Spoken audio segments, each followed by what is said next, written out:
Kevin Nash podcast. He's Kev, I'm Sean, and you're here, and it's Monday. And tomorrow is Christmas Eve. Wow. Yeah, 2 days from Christmas. This one kind of snuck. You know why this one snuck upon us is because Thanksgiving was very late this year.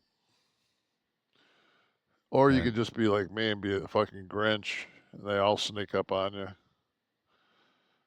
Well, you see, I think, Tam, I was talking to my wife earlier today, and I mentioned that it's going to be the Christmas episode. So I'm in the green underwear. And I said, Kev's not big on holidays, though. And she says, really? She said, Tamara impresses me as the type that would be big on holidays. Was that always the case? Where? Well, it was when Tristan was alive. I mean, I got involved because, as soon as you have a child and, you want them to experience the joy and the magic of Santa and all that shit. So, but prior to your son. Oh, my mom. I know died. mom. My mom died December 27th. My dad, my mom was Grinch. Right. Yeah. So, after your dad after passed. my dad passed, she didn't give a fuck. Mm-hmm. So then when my mom got remarried, and then my stepdad was like, Bob was OCD, so Bob always had the silver Christmas tree. Like he wasn't gonna put no fucking live shit in his house and have needles in the carpet, Right. Oh, they last forever. You put a real tree in there, the needles are living with needles forever. So, but we always had real trees, all of Tristan's life. Mm-hmm. But we always put the silver one upstairs, and since T's passed, like we have a silver tree upstairs. I think it's a 7-footer, and it sits in the middle window overlooking the pool. And if people drive by, they can see it. And I know people are just like, do they have a Christmas tree? And other people have said, like, your house is that house that always has that Christmas tree. And that's what you love when your home stands out to the general public. Well, no, to me, it's one of those things, though, that when you go upstairs at night, like the house is fucking pitch black upstairs.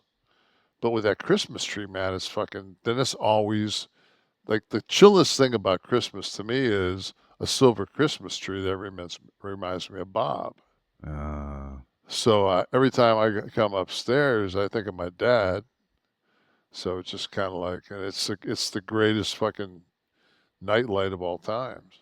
So that's the tree you leave up all year, because I know. Yeah. Right. Okay. So we're in need of it. Those silver trees, they eventually start to like turn kind of a gold as the sun bakes them. This one's probably about 5 years old, and then you got to keep changing the lights out because the lights burn out because we let it burn. We let the lights on 24/7.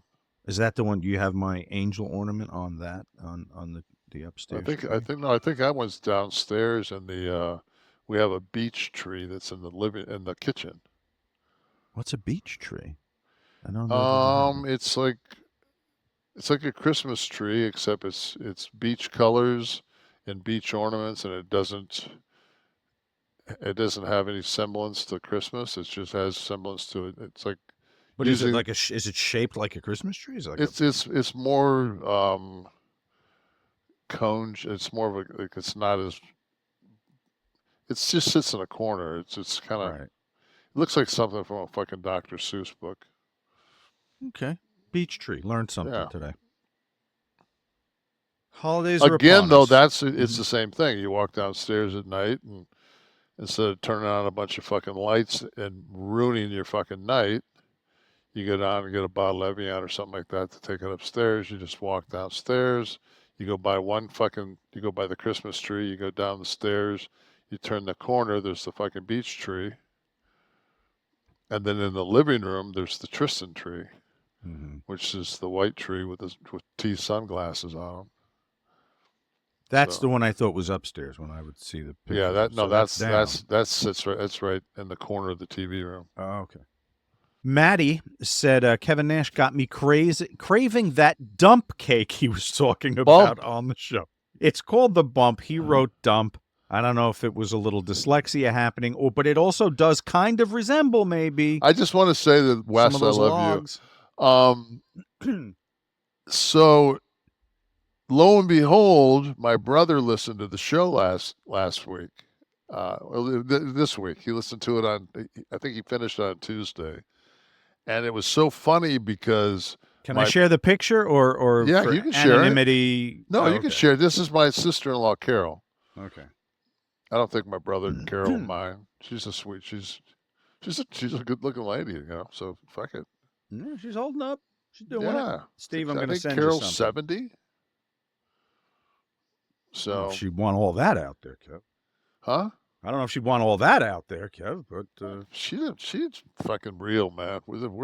Our family's real. We don't play any of that bullshit. Guess how old I am. Ah, fuck. Again, open your mouth. Here comes the three-piece set. Here's a red hat. I'm gonna put it on backwards.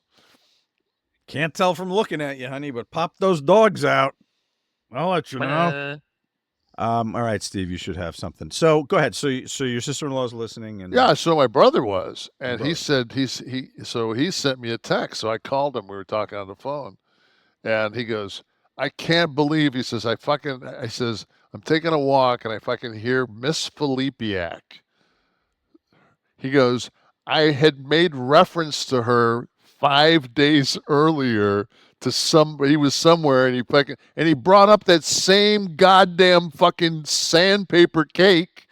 My sister-in-law, and there she's fucking coming hard with that fucking Sanders fucking bumpy cake. Best $11 she spent that week, I bet. Yeah, $11. It's 29 online.